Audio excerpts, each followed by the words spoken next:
The world doesn't run on empathy, fairness, or the hollow promises of a stable economy.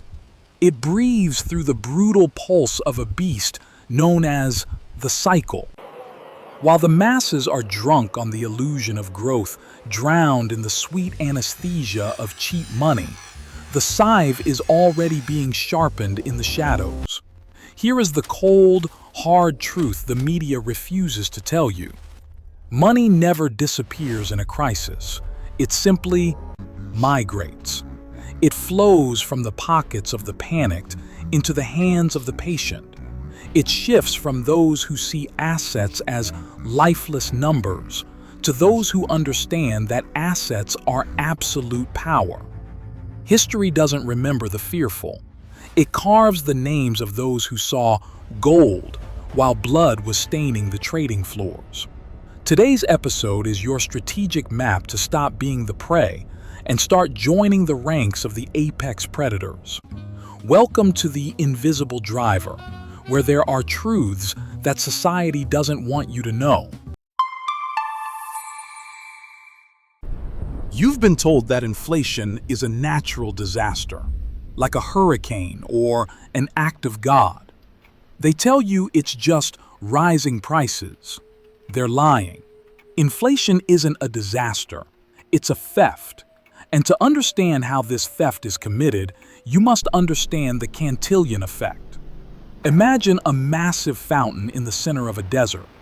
The water represents newly printed money. Now, look at who is standing right at the fountainhead, holding the largest buckets. It's not you. It's the mega banks, the government-backed corporations, and the institutional titans. When the Federal Reserve injects trillions into the system, these elites get that money first. At that exact moment, the money still has its full purchasing power. They use it to buy up real estate, stocks, and hard assets at yesterday's prices. But as that money trickles down through the system, from the banks to the businesses and finally to your paycheck, the magic fades. By the time that fresh money reaches your pocket, it has already pushed the price of everything else up. You're drinking the muddy runoff at the bottom of the hill, while they've already finished the feast. Here is the brutal lesson.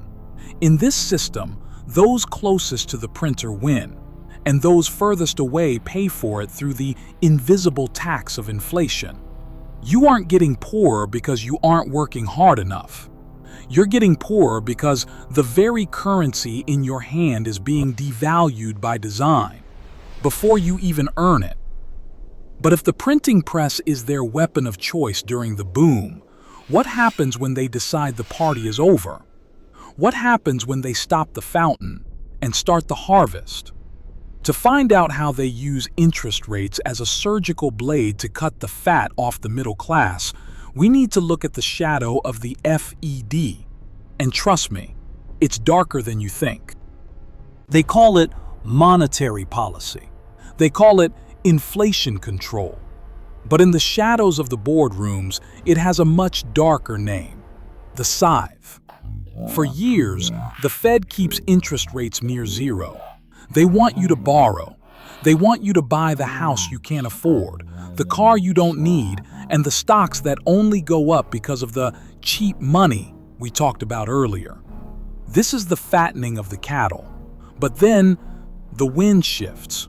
Suddenly, the Fed discovers inflation is a problem they created, and they begin to swing the scythe.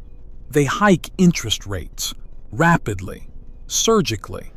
Every percentage point increase is a tightening of the noose around the neck of the middle class. Why? Because the system is built on debt. When rates go up, the cost of servicing that debt explodes. Small businesses that survived on low-interest loans start to asphyxiate. Families who took out adjustable-rate mortgages find their monthly payments doubling. Look at the 2023 banking crisis. Silicon Valley Bank didn't collapse by accident. It collapsed because the Fed raised rates so fast it burned a hole through their balance sheets. That wasn't a mistake. It was a stress test to see what would break first. And here is the brutal lesson. The Fed will keep raising rates until something major breaks. They aren't trying to save the economy. They are trying to reset it by wiping out the weak and the over-leveraged. If you are holding high-interest debt right now, you aren't a customer. You are a target. You are the fat that is about to be trimmed, so the elite can buy your assets for pennies on the dollar when you eventually default. But don't think for a second that this is a new game. This scythe has been swung many times before, and each time it evolves. It gets sharper. It gets more efficient. To see how this predatory pattern has been perfected over the last century, from the Great Depression to the digital age, we have to look at the evolutionary predator. And you might be surprised to find out that the monsters of the past haven't disappeared. They just changed their suits. History doesn't just repeat itself. It evolves. A predator that never changes its tactics eventually goes hungry. The elite understand this better than anyone. They don't just want your money. They want to own the very infrastructure of your life. Look back at 1929. When the stock market turned into a graveyard, the average American was waiting in bread lines. But behind closed doors, titans like the Rockefellers and J.P. Morgan weren't crying. They were shopping. They used the Great Depression to swallow up the railroads, the oil fields, and every small bank that was gasping for air. That was the era of physical monopoly. Fast forward to 2008. The predator grew sharper. They didn't just want the oil, they wanted your home. While families were being evicted and foreclosed signs littered the suburbs, the game changed. This was the birth of the institutional landlord. They traded subprime debt for taxpayer bailouts and then used that same money to buy the very houses you lost. But today, we are entering the digital crash. The predator has evolved again. In this new cycle, they aren't just coming for your land. They are coming for your data, your digital identity, and the AI algorithms that control your choices. They are crashing the old system to force you into a new one, a digital cage where every transaction is tracked and every asset is a subscription. The brutal lesson is this: in every crisis, the thing that crashes is always what the public owns, and the thing that survives is what the elite control. Don't watch the stock tickers. Watch what is being consolidated while the world is on fire. Because right now, a new kind of empire is being built. An empire so vast that you might not even realize you're living inside it. An empire where ownership is becoming a relic of the past. To understand how they are turning the American dream into a permanent rental agreement, we have to look at the shadow cast by a single name: BlackRock. And trust me, you are already living in their matrix.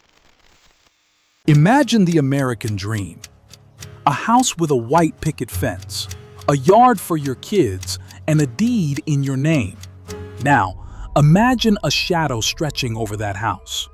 A shadow worth $10 trillion. That shadow is BlackRock. Most people think BlackRock is just a big investment firm. It's not. It's a sovereign power without a flag. They don't just manage money. They use an AI system called Aladdin to track every heartbeat of the global economy. And right now, Aladdin has told them that the most profitable thing they can do is to make sure you never own anything again. In the last few years, institutional giants have been outbidding families for single-family homes across the U.S., with cash offers 20 to 50% above asking price. They aren't buying these houses to sell them back to you. They are buying them to turn America into a rental society. This isn't a conspiracy theory. It's the literal slogan of the World Economic Forum. You will own nothing and be happy. When you don't own your home, your car, or even the software on your computer, you don't have equity. You have a subscription to life. And subscriptions can be canceled if you don't follow the rules. The lesson is simple, but terrifying. Private ownership is the last line of defense for human freedom. Once they take that, they take your ability to resist.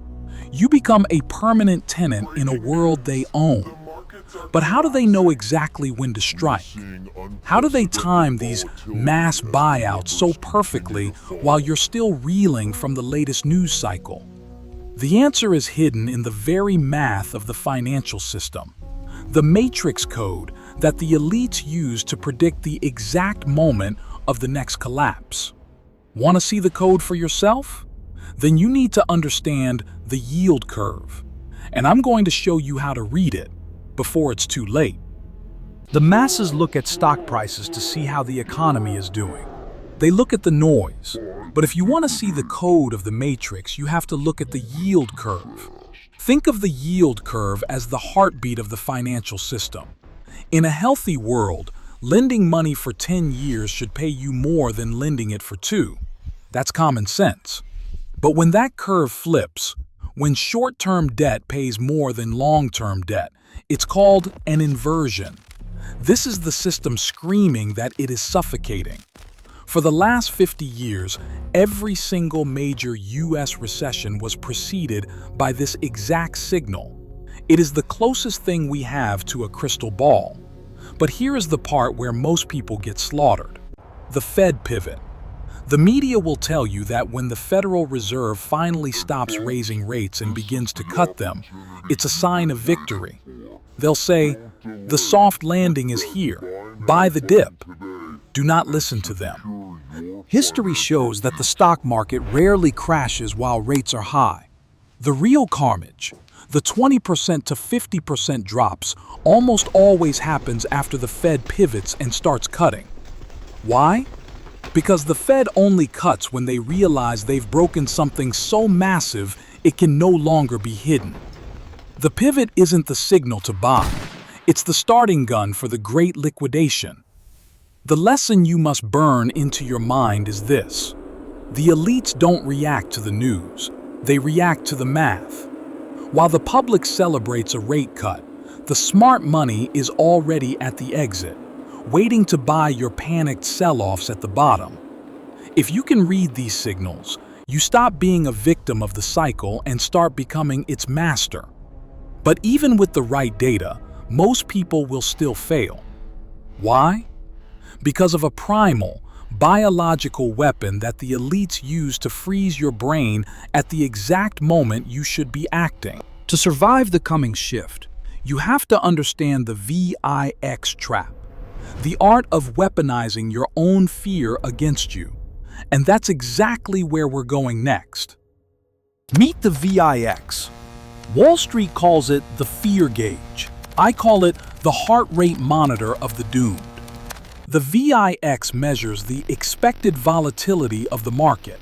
When the world is calm, the VIX stays low, usually under 20. But when the scythe begins to swing, the VIX explodes. It hits 30, 50, 80. This isn't just a number on a screen. It is a biological weapon. When the VIX spikes, it triggers a primal response in your brain. Your amygdala takes over. Your heart races, your palms sweat, and your rational mind shuts down. You are no longer an investor. You are a terrified animal in a stampede. And that is exactly when the VIX trap is set. Look at March 2020. During the COVID crash, the VIX hit an all-time high of merely 83. The headlines were screaming about the end of the world. Paralyzed by fear, millions of retail investors hit the sell button at the absolute bottom. They liquidated their life savings for pennies. But who was on the other side of those trades? The elites. While the public was drowning in visceral terror, the smart money was calm. For them, your fear is their alpha. Alpha is the profit that exceeds the market. They use your panic selling as liquidity to fill their massive buy orders without moving the price against themselves. They aren't smarter than you. They just understand that the best time to build a throne is when blood is staining the streets. The lesson is brutal. If you are feeling the urge to sell because everyone else is screaming, you are already caught in the trap. The VIX doesn't tell you to run. It tells you when the feast is being served. And if you aren't at the table, you are on the menu. But even if you master your fear, the game is changing. The elites are no longer satisfied with just taking your assets during a crash. They want to change the very nature of money itself to ensure you can never escape their reach again. To see the final walls of the digital cage being built, we have to talk about the death of cash and the rise of the CBDC. This is the ultimate lockdown, and it's closer than you think. For thousands of years, cash was the ultimate symbol of privacy. When you have $100 bill in your pocket, you have a physical piece of freedom. No one knows where you spend it, what you buy, or why. But that era is being systematically dismantled. Enter the CBDC, Central Bank Digital Currency. Do not confuse this with Bitcoin. Bitcoin is decentralized freedom. A CBDC is centralized imprisonment. It is not just digital money. It is programmable control. Imagine a currency where the government can decide what you are allowed to buy. A currency that has an expiration date, forcing you to spend it instead of saving. A currency that can be switched off instantly if your social credit score drops, or if you attend the wrong protest. Look at the trial runs already happening. In some pilot programs, digital currency was programmed so it couldn't be spent on unhealthy food or luxury goods during times of crisis. This isn't a theory. It is a blueprint for the final lockdown of the financial system. When cash dies, your autonomy dies with it. Every transaction becomes a data point in a government ledger. They won't need to arrest you if they can simply freeze your ability to exist in the economy. The lesson is vital. Digital convenience is the Trojan horse for total surveillance. The more convenient the system becomes, the more power you are handing over to the people who hold the master key. But as the walls of this digital cage close in, the elite are doing something very different with their own wealth. They aren't putting their faith in digital tokens. They are moving into the real world. To survive the Great Reset, you must learn to build a sovereign portfolio of assets that exist outside their reach. It's time to stop holding paper lies and start holding hard truths. Let's look at the assets that can actually set you free.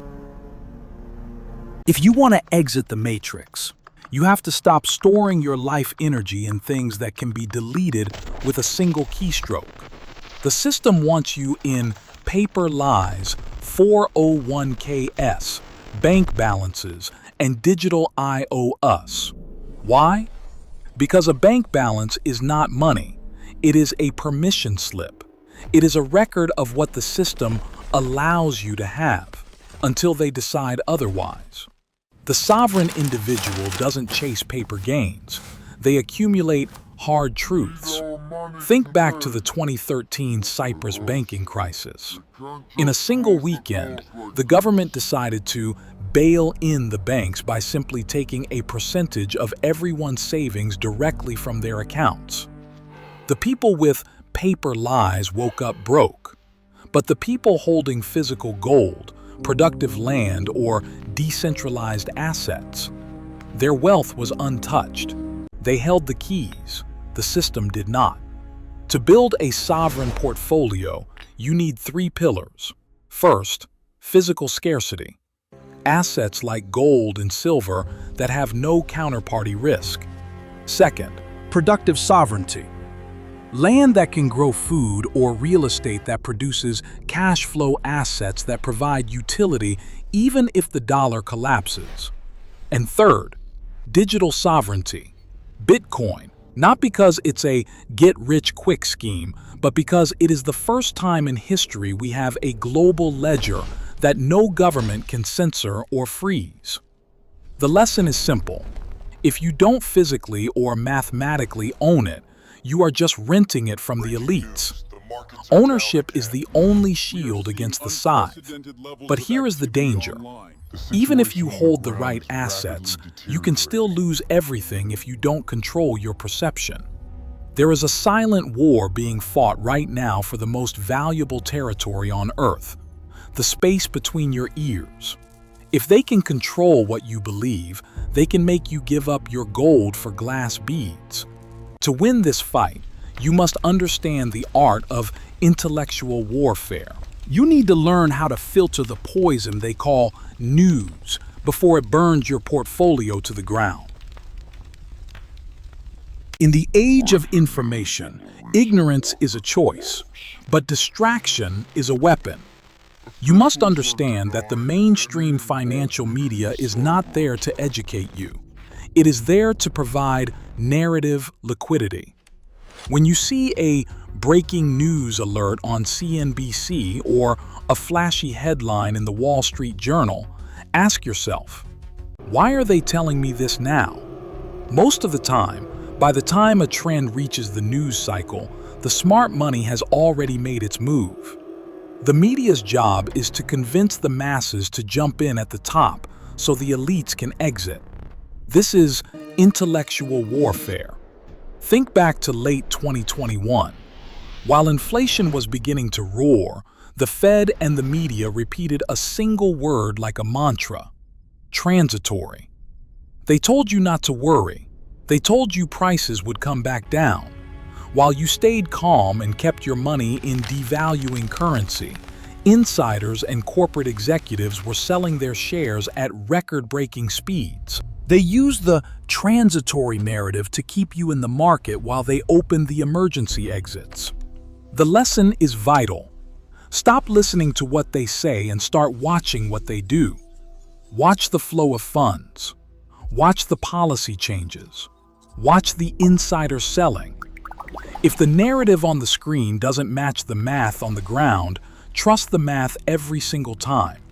Your filter is your only defense against being programmed into poverty. But having the right assets and the right filter is only half the battle. The final step is the most difficult. It requires the courage to stop being a spectator and start being an architect of your own destiny. It is time to talk about the great exit. It's time to see how the ashes of the old world become the foundation for your new empire. This is where the sheep are left behind and the kings are crowned. We have reached the edge of the map. The cycle we have explored today isn't just a series of unfortunate events. It is a deliberate clearing of the forest. The old world is burning, but you must understand, fire doesn't just destroy. It enriches the soil for the next empire to grow. This is the great exit. While the masses are standing in the wreckage, weeping over what they lost, the new kings are already mapping out the future. Look at the titans of industry during the Great Depression, or the tech moguls who stayed liquid during the 2008 crash. They didn't just survive. They took positions. They bought the blood. They understood that wealth is not a matter of luck. It is a matter of positioning. Here is the final, brutal lesson.